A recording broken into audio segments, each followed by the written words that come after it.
누님, 저 기억하시겠습니까?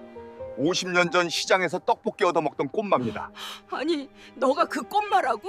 고급 정장을 말끔하게 차려입은 신사가 제 앞에서 떨리는 목소리로 물었습니다. 그의 손에는 두툼한 서류 봉투가 들려 있었고 가게 밖에는 새까만 벤츠가 겨울 아침 햇살을 받아 번쩍이고 있었습니다. 저는 그 순간 숨이 멎는 것 같았습니다. 설마 그 아이가 도대체 무슨 일이 있었던 걸까요? 거지 소녀는 어떻게 벤츠를 타고 나타나게 된 걸까요? 그리고 그가 제게 가져온 서류 봉투 안에는 무엇이 들어 있었을까요? 왜 제 자식들은 그 서류를 보고 얼굴이 흑빛이 되었을까요? 이 모든 이야기는 지금으로부터 정확히 50년 전 그 추운 겨울날로 거슬러 올라갑니다. 사연 시작 전 구독과 좋아요 눌러주시고 어디서 듣고 계신지 댓글 남겨주시면 그곳에 따뜻한 행복이 가득하길 바라겠습니다. 제 나이 22, 이제 막 결혼해서 남편과 함께 영등포 시장 한 구석에 작은 분식집을 차렸던 그 겨울을 지금도 생생히 기억합니다. 가게 이름은 순잔의 분식이었습니다. 간판도 제대로 없었고 그저 빨간 천막 하나 쳐놓고 시작한 노점 같은 곳이었지요. 하지만 저희 부부는 희망으로 가득 차 있었습니다. 여보, 우리 열심히 해서 꼭 큰 식당 차려요. 그래, 순자야. 우리 떡볶이가 제일 맛있으니까 금방 손님 많이 올 거야. 남편 김철수는 낙천적인 사람이었습니다. 전쟁의 상처가 채 아물지 않은 시절, 가난했지만 희망만은 잃지 않았던 그 시절 말입니다. 우리 가게는 작았지만 손님이 제법 있었습니다. 시장 상인들이 주 고객이었지요. 새벽부터 저녁까지 장사하는 분들에게 우리 떡볶이 한 그릇, 어묵 국물 한 컵이 큰 위안이었던 모양입니다. 사장님, 오늘도 떡볶이 하나요? 네, 금방 해드릴게요. 저는 큰 냄비에서 보글보글 끓고 있는 떡볶이를 젓가락으로 저으며 대답했습니다. 고추장 양념이 자글자글 끓어오르는 소리, 떡이 부드러워지는 모습, 어묵이 양념에 물들어가는 색깔. 모든 것이 저에게는 예술 작품 같았습니다. 사장님 떡볶이는 정말 맛있어요. 비결이 뭐예요? 비결이요? 정성이죠, 정성. 그리고 이 고추장 양념은 제가 직접 만든 거예요. 사실 우리 집은 가난했지만 저는 어머니께 요리를 배웠습니다. 어머니는 음식 솜씨가 좋으셨거든요. 특히 양념 만드는 법은 저만의 비법이었습니다. 고추장에 설탕, 물엿, 간장, 다진 마늘, 생강즙, 그리고 비밀 재료 하나.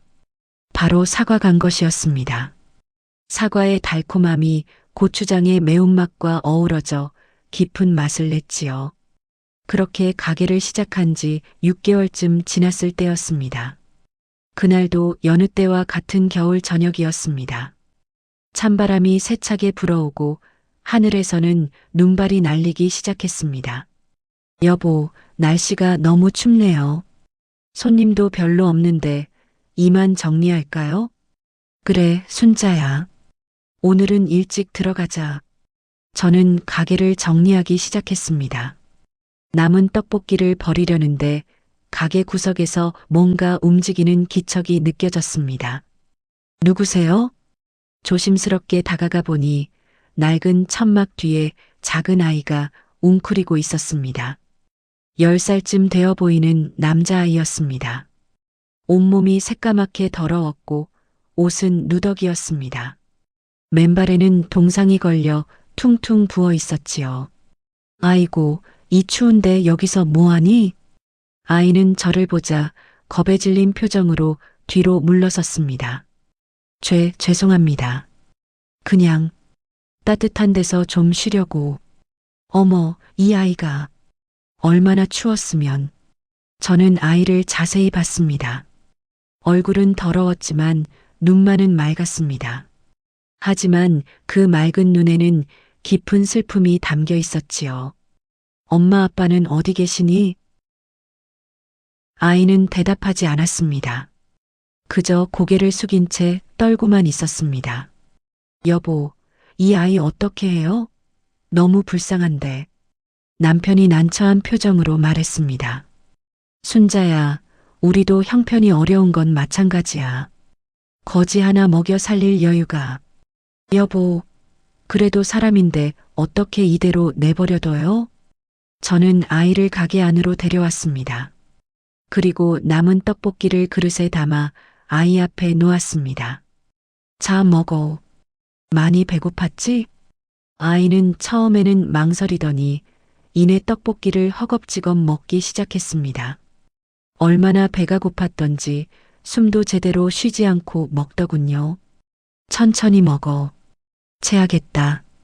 저는 따뜻한 어묵 국물도 한 컵 따라 주었습니다. 아이는 국물을 마시며 눈물을 흘렸습니다. 고맙습니다. 정말 고맙습니다. 이름이 뭐니? 명수요. 강명수입니다. 강명수? 좋은 이름이네. 몇 살이니? 12살이요. 12살. 제 조카뻘 되는 나이였습니다. 부모님은 어디 계시니? 그 질문에 명수의 얼굴이 어두워졌습니다. 돌아가셨어요. 작년 겨울에. 어머. 아버지는 공사장에서 사고로 돌아가셨고 어머니는 병으로. 저는 이제 혼자예요. 아이의 목소리가 떨렸습니다. 12살 아이가 혼자 이 세상을 살아가야 한다니. 그럼 지금 어디서 자니? 여기저기요. 따뜻한 데 있으면 자고, 추우면 찜질방 가고. 찜질방 돈은 어떻게 내니? 구걸하거나. 가끔 심부름해주면 돈 주는 사람도 있어요. 저는 가슴이 미어졌습니다. 이 어린아이가 겨울거리에서 구걸을 하며 산다니. 여보, 이 아이 어떻게 해요? 남편도 난처한 표정이었습니다. 순자야, 마음은 나도 똑같아. 하지만 우리도 먹고 살기 힘들잖아. 알아요. 하지만 이대로는 못 보내겠어요. 저는 결심했습니다. 명수야, 앞으로 저녁마다 이리 와. 내가 밥 먹여줄게. 정말요? 명수의 눈이 커졌습니다. 응. 대신 조건이 있어. 학교는 다녀야 해. 하지만 저는 돈이 없어서.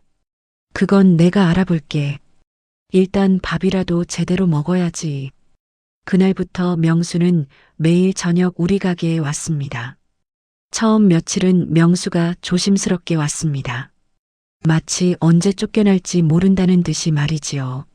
하지만 저는 매일 따뜻한 떡볶이를 준비해 놓았습니다. 남은 떡볶이가 아니라 명수를 위해 따로 만든 떡볶이였습니다. 누나, 정말 제가 먹어도 돼요? 그럼 먹어야지. 많이 먹어. 명수는 떡볶이를 먹으며 행복한 표정을 지었습니다. 그 모습을 보는 것만으로도 저는 기뻤습니다. 일주일쯤 지나자 명수가 조금씩 마음을 열기 시작했습니다. 누나, 오늘 재미있는 일이 있었어요. 그래, 무슨 일인데? 시장에서 아저씨가 떨어진 사과 주워서 장사하는 걸 도와줬어요.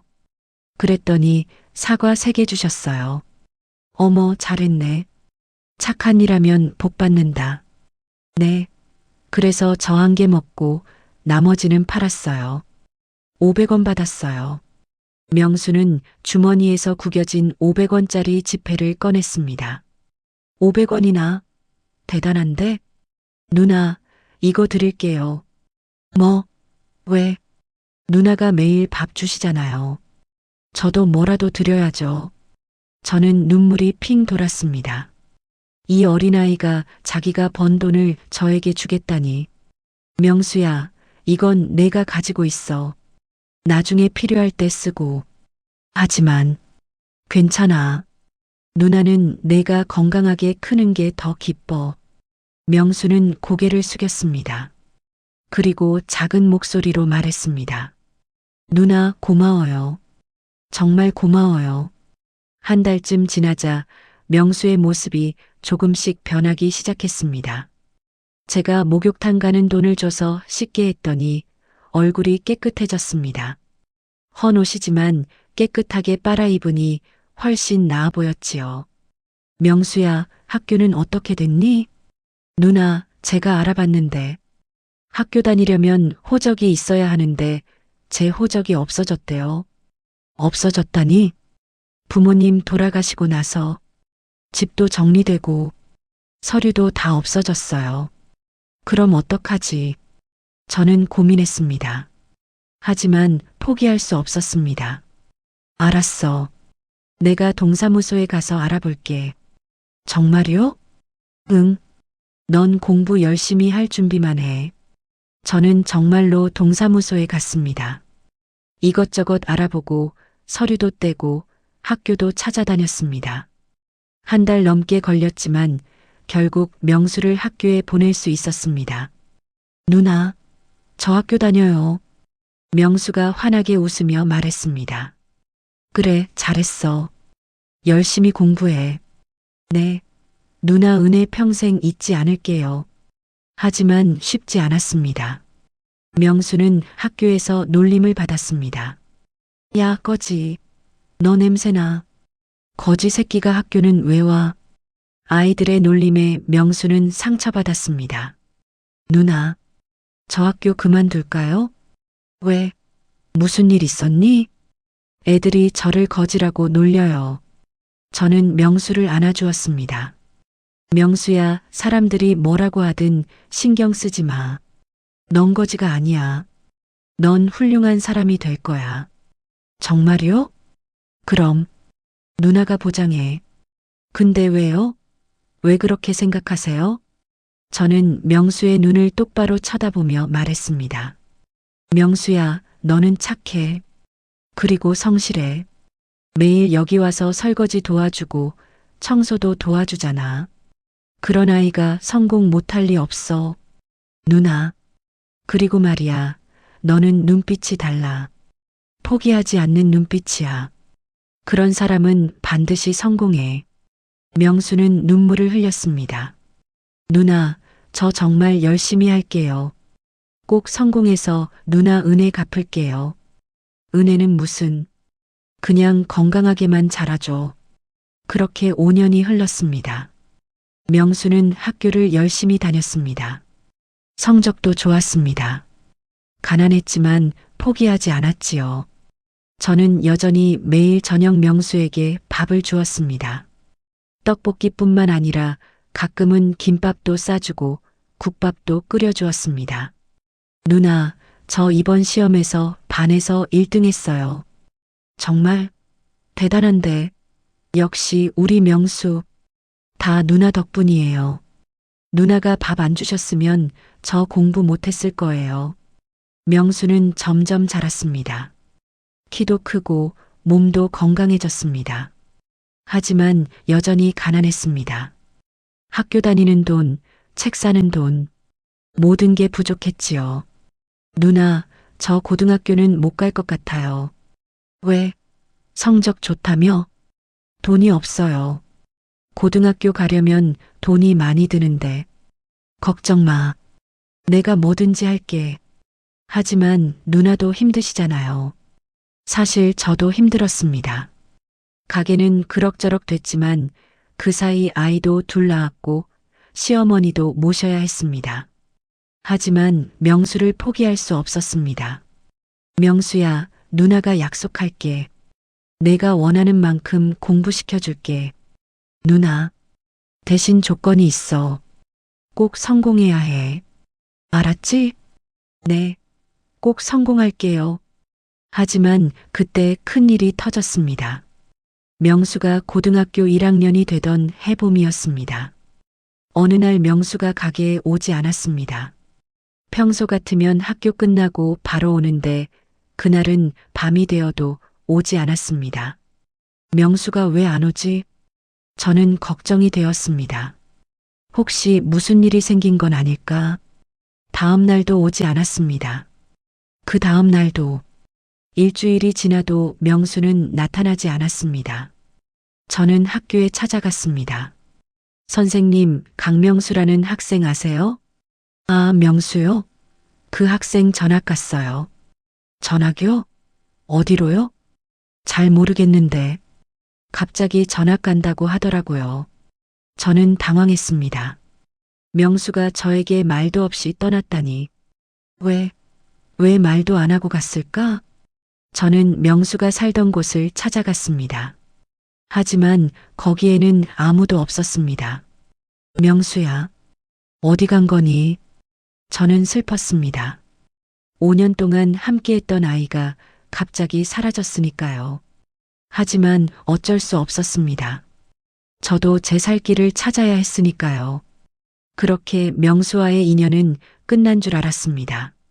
명수가 떠나고 나서도 저는 가게를 계속 운영했습니다. 아이들이 자라면서 돈이 더 많이 필요했습니다. 큰아들 철민이, 작은아들 철호. 두 아들을 키우는 것은 쉽지 않았지요. 엄마, 배고파요. 그래, 조금만 기다려. 엄마가 밥 해줄게. 저는 새벽부터 밤까지 일했습니다. 가게 일이 끝나면 집에 와서 아이들을 돌보고 시어머니를 모시고 남편 철수는 성실했지만 돈을 많이 벌지는 못했습니다. 공사장에서 일했는데 일이 일정하지 않았거든요. 여보, 이번 달은 일이 없어요. 미안해요. 괜찮아요. 내가 버는 걸로 어떻게든 해볼게요. 저는 불평하지 않았습니다. 그저 열심히 일할 뿐이었지요. 아이들은 잘 자랐습니다. 공부도 잘했고 착하기도 했습니다. 엄마, 저 이번 시험에서 1등 했어요. 정말? 잘했다, 철민아. 엄마, 저도 상 받았어요. 우리 철호도 대단하네. 아이들이 잘 크는 모습을 보는 것이 저의 유일한 기쁨이었습니다. 하지만 세월이 흐르면서 아이들이 변하기 시작했습니다. 아이들이 중학교, 고등학교에 가면서 돈이 더 많이 들기 시작했습니다. 엄마, 친구들은 다 학원 다니는데 저만 안 다녀요. 철민아, 엄마가 돈이 없어서. 에이, 엄마는 맨날 돈 없다고만 하네. 친구들 엄마는 다 사주는데. 철민이의 말에 가슴이 아팠습니다. 미안하다, 철민아. 엄마가 더 열심히 벌게. 저는 더 열심히 일했습니다. 가게 일뿐만 아니라 파출부 일도 시작했습니다. 엄마, 어디 가요? 응, 일 좀 하고 올게. 에휴, 엄마 친구들 엄마는 집에서 쉬는데. 아이들은 점점 불만이 많아졌습니다. 남편도 마찬가지였습니다. 술을 마시기 시작했지요.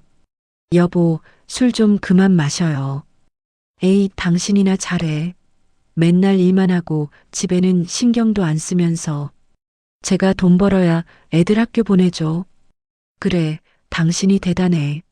나는 무능해. 남편과의 관계도 나빠졌습니다. 하지만 저는 참았습니다. 아이들을 위해서라도 참아야 했으니까요. 철민이가 대학생이 되던 해 남편이 쓰러졌습니다. 여보, 정신 차려요. 순자야, 미안해. 내가 무능해서. 무슨 소리예요? 병원 가야 해요. 남편은 간암이었습니다. 이미 말기였지요. 사모님, 최선을 다하겠지만 많이 진행된 상태라서 의사의 말에 하늘이 무너지는 것 같았습니다. 여보, 죽지 마요. 애들 아직 어린데. 순자야, 미안해. 내가 제대로 못해줘서. 남편은 3달 만에 세상을 떠났습니다. 장례식장에서 아이들은 울었습니다. 아빠, 아빠. 저도 울었습니다. 하지만 오래 울 수 없었습니다. 살아야 했으니까요. 남편이 떠나고 나서 모든 것이 제 몫이 되었습니다. 가게 일, 집안일, 아이들 학비. 엄마, 저 대학교 등록금 내야 해요. 알았어, 철민아. 엄마가 마련할게. 엄마, 저도 대학 갈 건데 돈 있어요? 응, 걱정 마. 엄마가 다 해줄게. 저는 악착같이 일했습니다. 가게 일, 파출부 일, 식당 설거지. 할 수 있는 일은 다 했습니다. 손은 거칠어졌고 얼굴에는 주름이 늘어갔습니다. 엄마, 얼굴에 주름 많이 생겼네. 그래, 엄마가 늙었나 보다. 친구들 엄마는 피부 관리하는데 엄마는 돈 없어서 못해. 아이들은 점점 저를 부끄러워하기 시작했습니다. 엄마, 학교 행사 때 오지 마세요. 왜? 친구들이 엄마 보면 뭐라고 할까봐. 저는 할 말이 없었습니다. 세월은 빠르게 흘렀습니다. 아이들은 대학을 졸업하고 취직했습니다. 엄마, 나 취직했어. 정말? 축하한다, 철민아. 엄마, 저도요. 잘했어, 철호야. 저는 기뻤습니다. 드디어 아이들이 자립하는구나. 하지만 기쁨도 잠시, 아이들은 점점 집을 떠나기 시작했습니다. 엄마, 나 회사 근처에 방 얻어서 나갈게. 그래.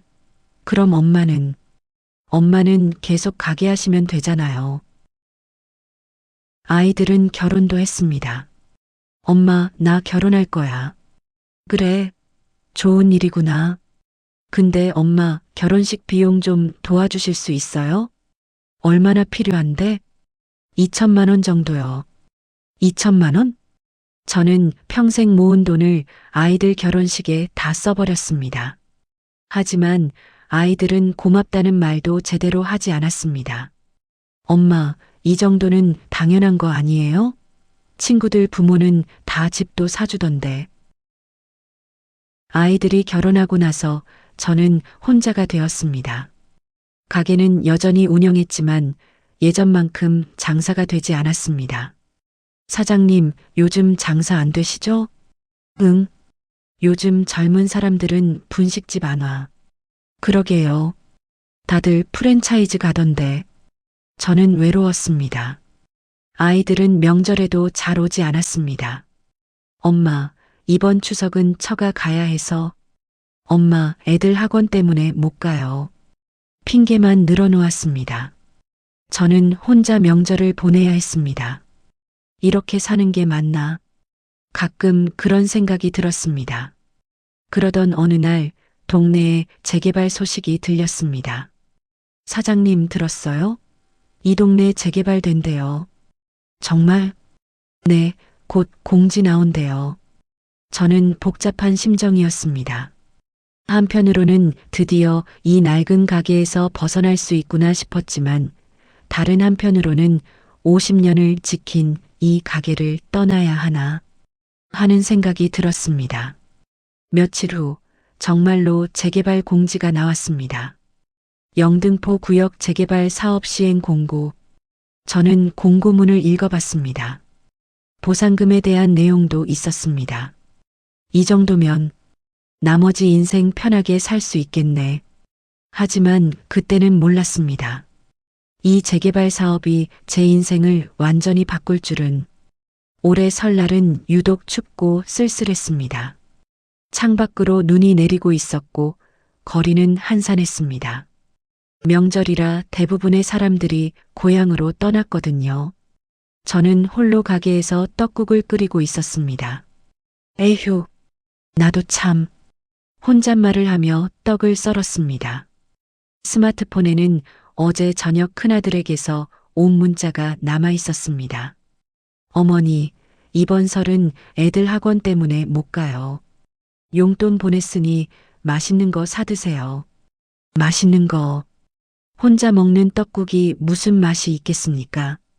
철민아, 엄마가 그렇게 보고 싶지도 않니? 눈물이 핑 돌았습니다. 작은 아들도 마찬가지였습니다. 엄마, 처가 가야 해서 못 갈 것 같아요. 두 아들 모두 오지 않는다니. 저는 한숨을 쉬며 가게 셔터를 올렸습니다. 혹시 배고픈 사람 있으면 떡국이라도 대접하자. 하지만 거리는 한산했습니다. 그때였습니다. 골목 어귀에서 묵직한 엔진 소리가 들렸습니다. 부항 마이너스. 저는 고개를 들어봤습니다. 시커멓고 번쩍이는 고급 세단이 우리 가게 앞에 천천히 다가오고 있었습니다. 어머, 저게 뭐야? 이 낡은 동네에 저런 차가 올 일이 없는데. 차는 가게 바로 앞에 멈춰 섰습니다. 그리고 차 문이 열렸습니다. 흰색 머리를 단정하게 빗어넘긴 신사 한 분이 내렸습니다.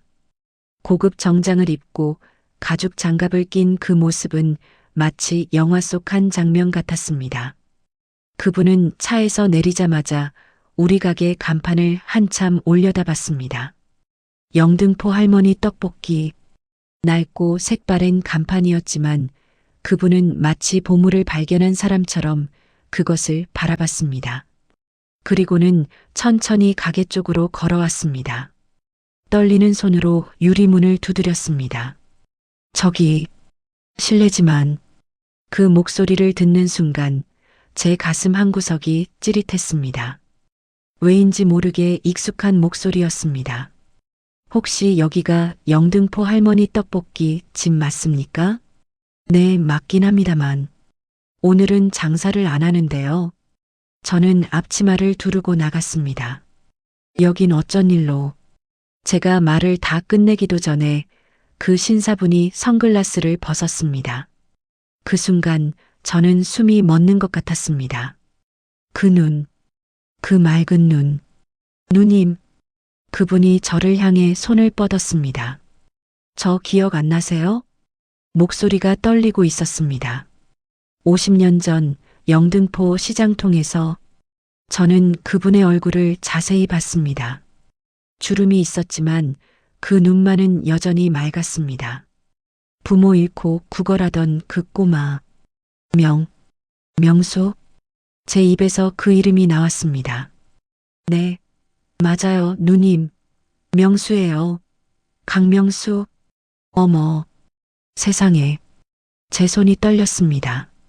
매일 저녁 장사 끝나면 남은 떡볶이 한 그릇에 따뜻한 어묵 국물 듬뿍 퍼주시며 너는 꼭 성공할 거다라고 등 두드려 주시던 그 누님 맞으시죠? 눈물이 주르륵 흘러내렸습니다. 명수야, 정말 내가 맞니? 네, 누님. 저예요. 명수가 제 손을 잡았습니다. 비싼 가죽 장갑을 낀 그의 손이지만 그 온기가 제 거친 손등으로 확 느껴졌습니다. 아이고, 세상에나. 자네가 정말 그 명수야? 네, 누님. 그 코올리게 꼬마가 이렇게 점잖은 신사가 돼서 저는 명수를 위아래로 훑어봤습니다. 고급 정장, 명품 시계, 반짝이는 구두. 자네, 성공했구나. 네, 누님. 다 누님 덕분이에요. 명수의 눈에도 눈물이 고여 있었습니다. 누님이 저한테 해주신 그 떡볶이, 그게 제 인생을 바꿨어요. 아니야. 내가 한 게 뭐가 있다고. 아니에요. 누님이 저를 살렸어요. 배고파서 죽으려던 날, 누님이 주신 그 한 그릇이 제 인생의 유일한 희망이었어요. 명수는 가게 안으로 들어왔습니다. 낡은 플라스틱 의자에 앉으며 한참을 주위를 둘러봤습니다. 아, 여기 그대로네요. 응, 50년째 똑같이. 이 냄비, 이 테이블, 다 그대로예요. 명수가 테이블을 쓰다듬었습니다. 명수야, 그동안 어떻게 지냈니? 갑자기 사라져서 얼마나 걱정했는지 아니? 죄송해요, 누님. 말씀 안 드리고 떠나서. 왜 갑자기 떠난 거니? 명수는 한숨을 쉬었습니다. 누님, 저 그때 결심했어요. 더 이상 누님한테 짐이 되면 안 되겠다고. 짐? 내가 무슨 짐이었니? 누님도 힘드신데 저까지 먹여 살리시잖아요. 그게 너무 미안했어요. 그래서 서울을 떠났어요. 부산으로 갔죠. 부산? 네. 거기서 공장 일을 했어요. 낮에는 일하고 밤에는 야간 고등학교 다녔어요. 힘들었겠구나. 힘들었어요. 진짜 힘들었어요. 하루에 4시간밖에 못 잤어요. 명수는 눈을 감으며 회상했습니다. 하지만 포기할 수 없었어요. 누님이 그러셨잖아요. 너는 꼭 성공할 거다라고. 그 말 하나 믿고 버텼어요. 그리고 대학도 갔어요. 야간 대학이었지만 대학까지, 네, 경영학과 나왔어요. 졸업하고는 건설 회사에 취직했어요. 그래서 지금은 제 회사가 있어요. 제2건설이라고. 명수는 명함을 꺼내 저에게 건넸습니다. 제2건설 대표이사 강명수. 대표이사? 네. 작은 회사지만 그래도 직원이 500명 정도 됩니다. 세상에, 저는 믿을 수 없었습니다. 그 작은 꼬마가 이제 회사 대표가 되다니. 명수야, 정말 대단하구나. 아니에요, 누님. 다 누님 덕분이에요. 내가 뭘 했다고. 누님이 저한테 희망을 주셨어요. 그게 없었으면 저는 진작에 포기했을 거예요. 명수는 제 손을 꼭 잡았습니다. 누님 정말 감사합니다. 평생 잊지 못할 은혜예요. 저는 눈물이 났습니다. 아이고, 내가 잘 되니까 누나도 기쁘구나. 우리는 한참을 그렇게 앉아 있었습니다. 잠시 후 명수의 표정이 어두워졌습니다. 그런데 누님, 왜? 이 동네 재개발된다면서요? 응, 그렇게 됐어. 누님은 어떻게 하실 거예요? 저는 한숨을 쉬었습니다. 뭐, 어쩔 수 없지. 나가야죠. 보상금은 받으세요? 응. 그런데 자식들이요? 저는 망설이다가 말했습니다. 사실은 자식들이 벌써 재개발 사무실에 다녀왔대. 네. 나한테는 말도 없이 보상금 얼마 나오는지 알아보러 갔나 봐. 명수의 얼굴이 굳어졌습니다. 누님 자제분들이 그러셨어요? 응. 나도 어제 알았어. 누님은 모르셨어요?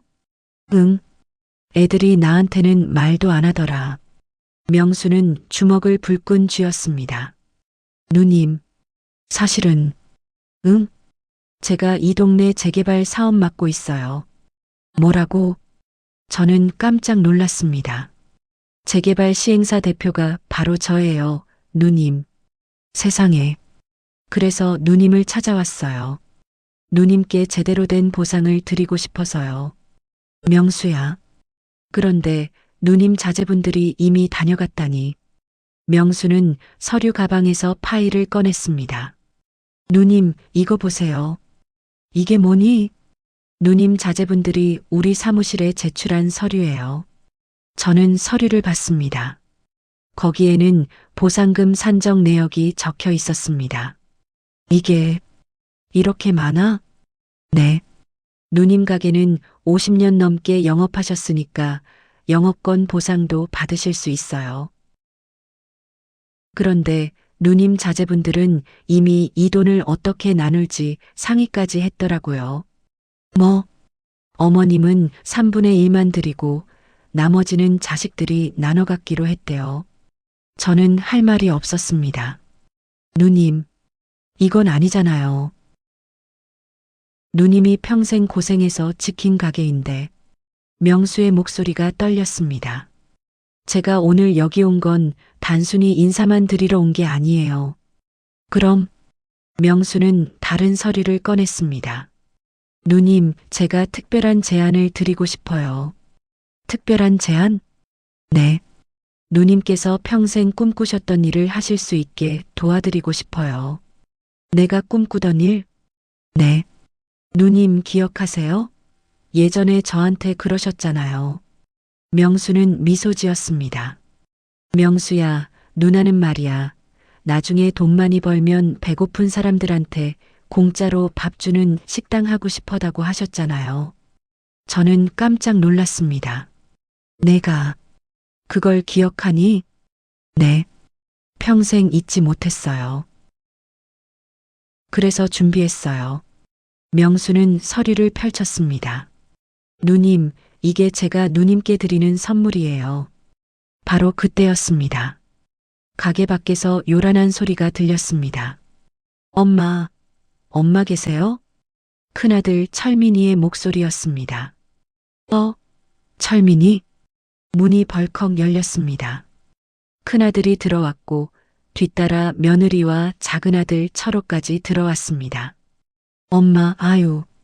밖에 차가 길을 막고 있는데 철민이가 불평하다가 명수를 봤습니다. 누구세요? 명수는 아무 말 없이 아이들을 쳐다봤습니다. 엄마, 손님이에요? 아, 그게. 제가 말하려는데 며느리가 끼어들었습니다. 어머니, 혹시 이분이 재개발 관계자세요? 뭐? 차 봐요. 저런 비싼 차 타고 온 거 보니까 회사 사장님 아니세요? 며느리는 명수에게 다가갔습니다. 안녕하세요. 저는 어머니 큰며느리예요. 명수는 차갑게 며느리를 쳐다봤습니다. 안녕하세요. 혹시 재개발 건으로 오신 거예요? 저희가 안 그래도 연락드리려고 했는데. 철민이도 다가왔습니다. 저희 어머니가 이 가게에서 50년 넘게 장사하셨거든요. 영업권 보상 제대로 해주셔야죠. 명수의 눈빛이 차갑게 변했습니다. 그러시군요. 그럼요. 우리 어머니 고생 많이 하셨어요. 보상 제대로 안 해주시면 안 돼요. 철호도 거들었습니다.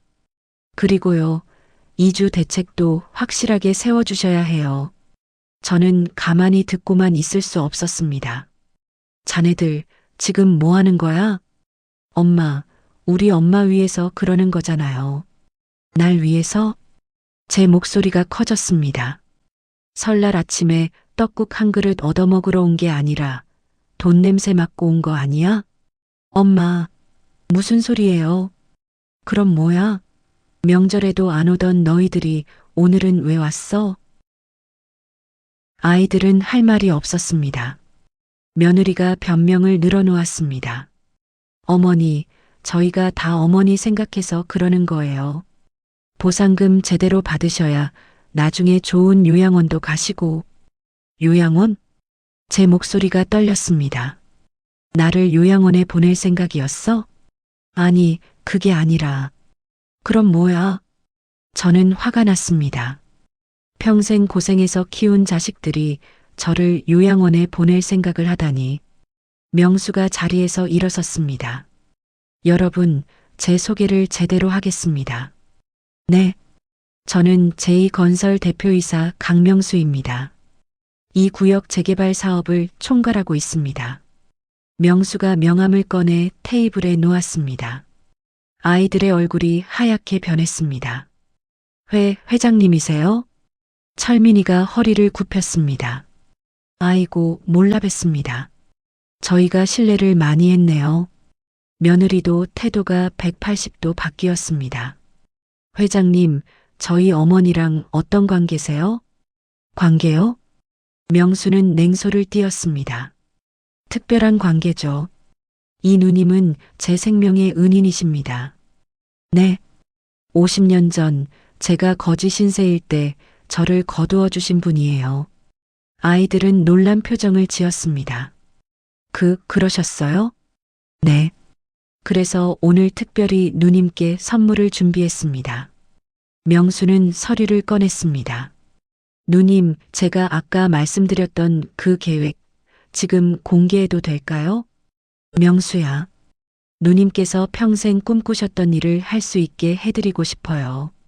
명수는 서류를 펼쳤습니다. 여기 보십시오. 명수가 서류를 아이들 앞에 놓았습니다. 재개발되는 주상복합 건물 1층, 가장 좋은 위치에 100평 규모의 공간을 확보했습니다. 100평이요?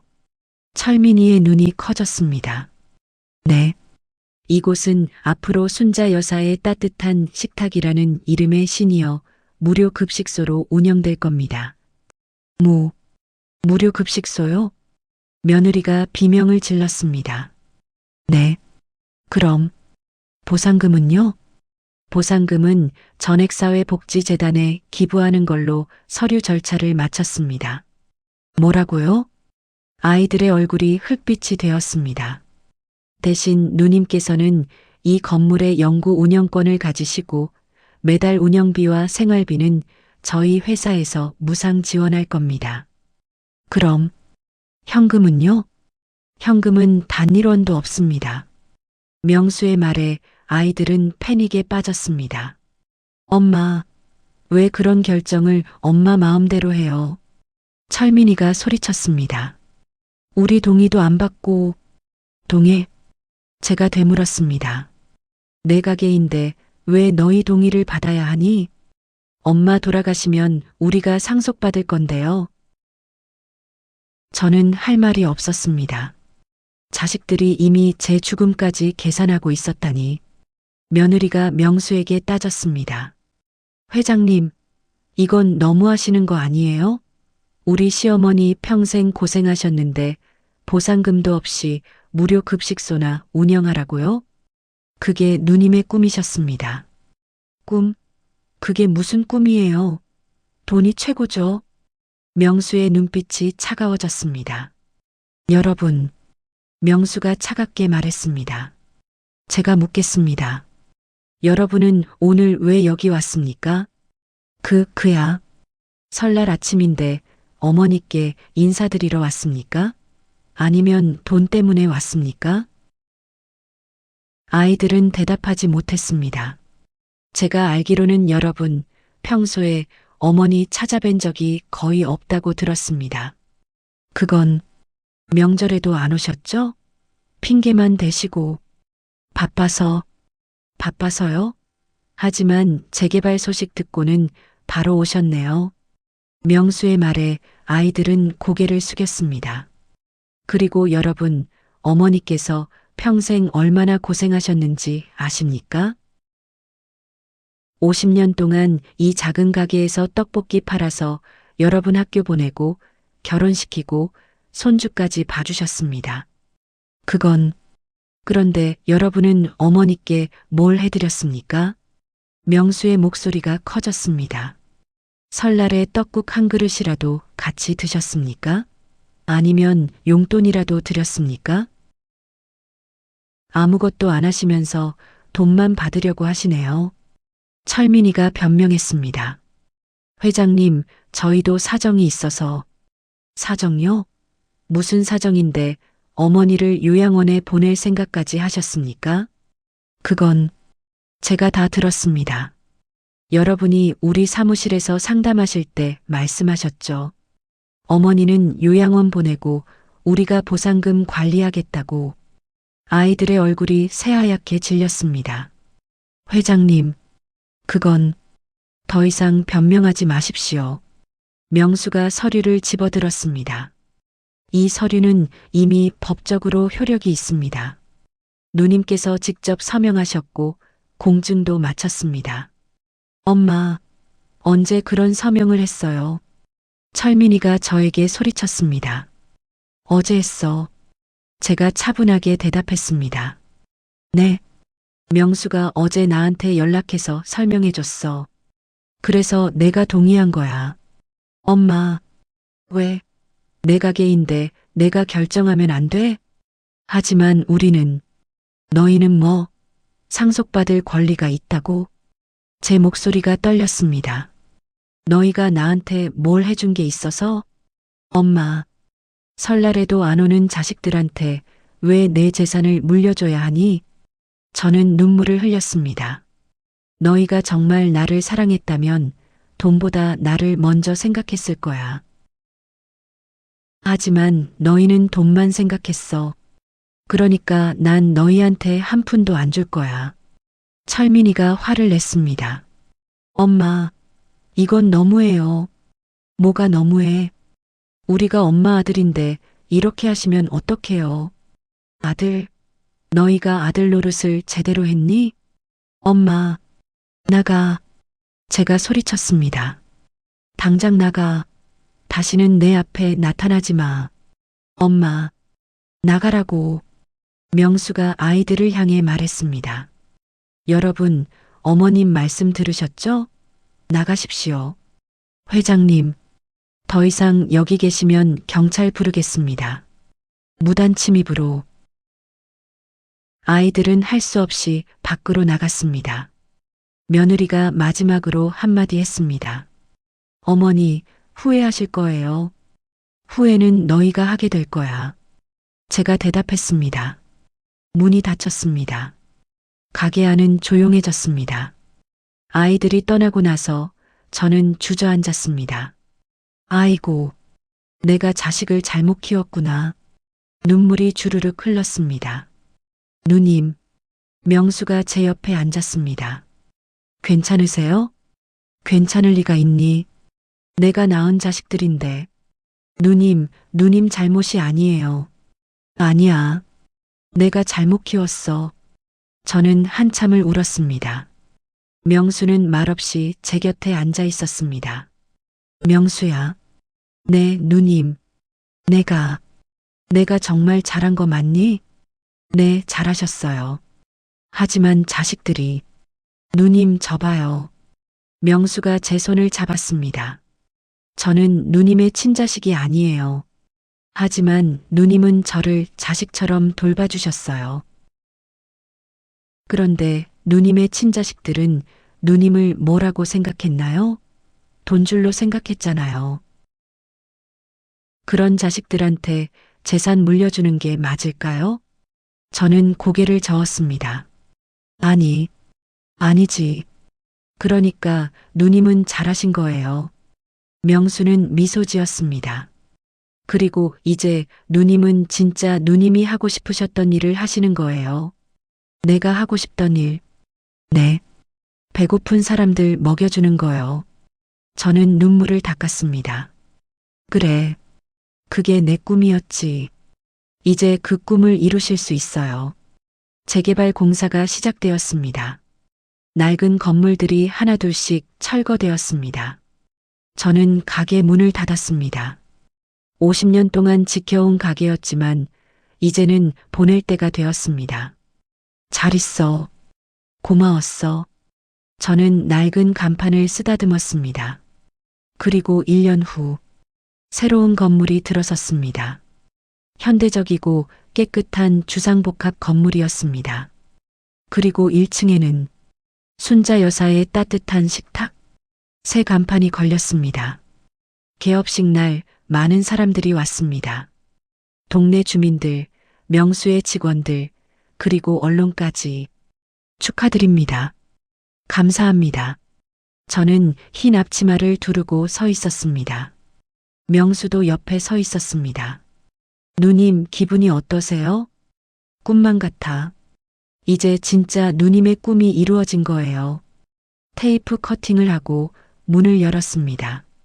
안으로 들어가니 넓고 깨끗한 공간이 펼쳐졌습니다.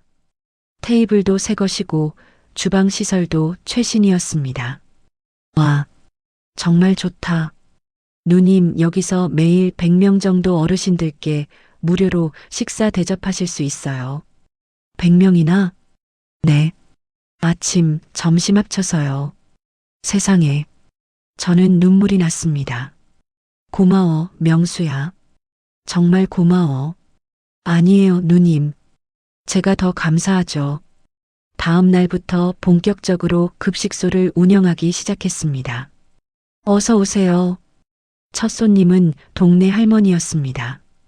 여기가 무료 급식소라며? 네, 맞아요. 어서 들어오세요.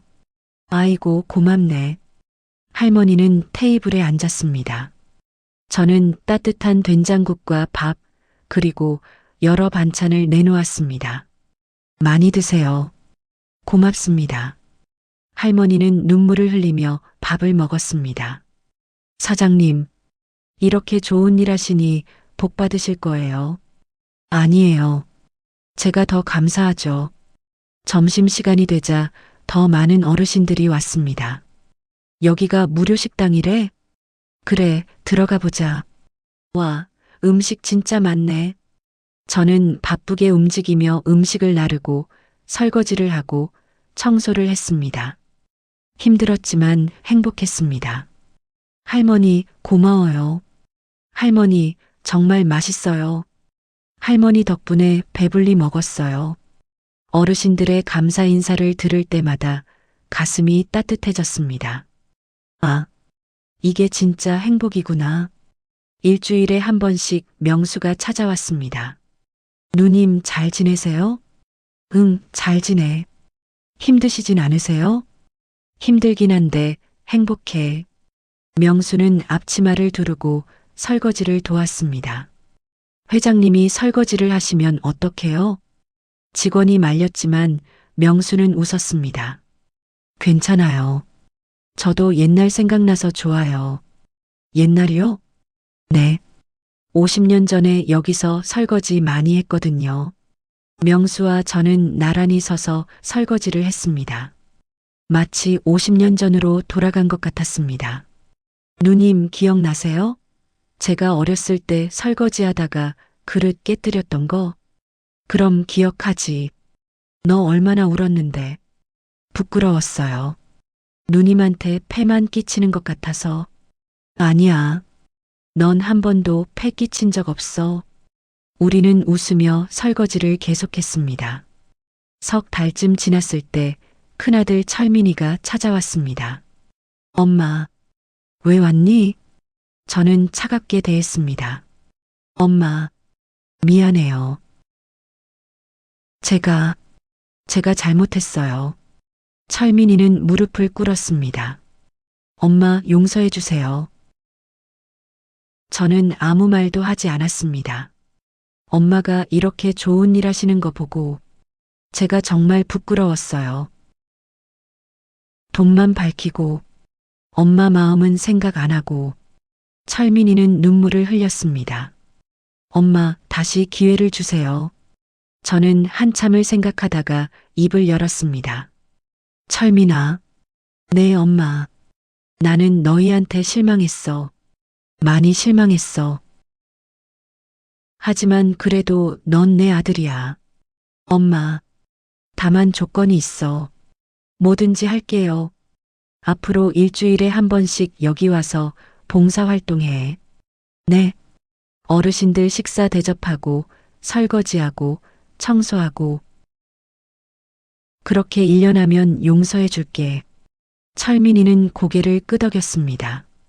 네. 할게요. 그리고 작은 아들한테도 똑같이 전해. 네, 엄마. 정말로 아이들은 일주일에 한 번씩 와서 봉사활동을 했습니다. 처음에는 마지못해 하는 것 같았지만 점점 진심이 되어 갔습니다. 할머니, 이거 드세요. 고맙네, 아가. 천만에요. 많이 드세요. 아이들이 어르신들을 대접하는 모습을 보니 뿌듯했습니다. 그래, 이제야 사람이 되어 가는구나. 1년이 지나고 저는 아이들을 용서했습니다. 철민아, 철호야. 네, 엄마. 고생했어. 이제 안 와도 돼. 아니에요, 엄마. 저희 계속 올게요. 정말? 네. 여기 오면 마음이 편해져요. 그리고 엄마가 왜 이 일을 하시는지 이제 알겠어요. 저는 아이들을 안아주었습니다. 고맙다. 지금은 3년이 지났습니다. 순자 여사의 따뜻한 식탁은 동네에서 유명한 곳이 되었습니다. 매일 100명이 넘는 어르신들이 찾아옵니다. 저는 여전히 주방에서 음식을 만들고 어르신들을 맞이합니다. 할머니, 오늘도 맛있어요. 그래, 다행이다. 많이 먹어. 명수는 여전히 일주일에 한 번씩 찾아옵니다. 검은 벤츠를 타고 와서 앞치마를 두르고 설거지를 도와줍니다. 누님 건강하세요? 응, 건강해. 너는? 저도 건강해요. 누님 덕분에. 아이들도 자주 찾아옵니다. 며느리도 함께 와서 봉사활동을 합니다. 어머니, 제가 오늘 국 끓였어요. 고맙다, 며느리야. 손주들도 데려옵니다. 할머니, 그래, 우리 손주들. 할머니, 저희도 도와줄게요. 그래, 고맙다. 어느 날 명수가 제안했습니다. 누님, 오늘 우리 옛날처럼 떡볶이 먹을까요? 떡볶이? 네. 누님이 50년 전에 만들어주셨던 그 떡볶이요. 그래. 한번 만들어 볼까? 저는 주방으로 들어가 떡볶이를 만들었습니다. 50년 전 그 레시피 그대로. 고추장, 설탕, 물엿, 간장, 다진 마늘, 생강즙, 그리고 사과 간 것. 보글보글 끓여서 그릇에 담았습니다. 자, 먹어봐. 명수는 젓가락으로 떡을 집어 먹었습니다. 이 맛이에요. 이 맛. 여전히 맛있니? 네. 50년 전 그 맛 그대로예요. 명수는 눈물을 흘리며 떡볶이를 먹었습니다. 누님, 정말 감사합니다. 뭐가 고마워. 누님이 저를 살려주셨어요. 그리고 제 인생의 의미를 가르쳐 주셨어요. 내가 뭘 가르쳤다고. 누님은 저한테 보여주셨어요. 진짜 행복이 뭔지. 명수는 주위를 둘러봤습니다. 식사하시는 어르신들, 봉사하는 아이들, 웃으며 일하는 직원들. 이게 진짜 행복이에요, 누님. 그래. 이게 진짜 행복이지. 저도 눈물이 났습니다. 창밖으로 눈이 내립니다. 50년 전 그 겨울처럼. 하지만 이번엔 춥지 않습니다. 가슴이 따뜻합니다. 누님 추우세요? 아니야. 하나도 안 추워. 다행이네요. 명수는 제 어깨에 쇼를 걸쳐 주었습니다. 누님, 오래오래 건강하세요. 너도. 네. 저 평생 누님 곁에서 도와드릴게요. 고맙다, 명수야. 우리는 창밖을 바라봤습니다. 눈은 계속 내리고 있었지만 우리 마음은 따뜻했습니다. 여러분, 기억하세요. 작은 친절 하나가 누군가의 인생을 바꿀 수 있습니다. 제가 50년 전 건넨 떡볶이 한 그릇이 명수의 인생을 바꿨고 그것이 다시 제 인생을 바꿨습니다. 세상은 이렇게 연결되어 있습니다. 여러분도 오늘 누군가에게 작은 친절을 베풀어 보세요. 그것이 언젠가 큰 기적이 되어 돌아올 것입니다. 이야기 들어주셔서 감사합니다.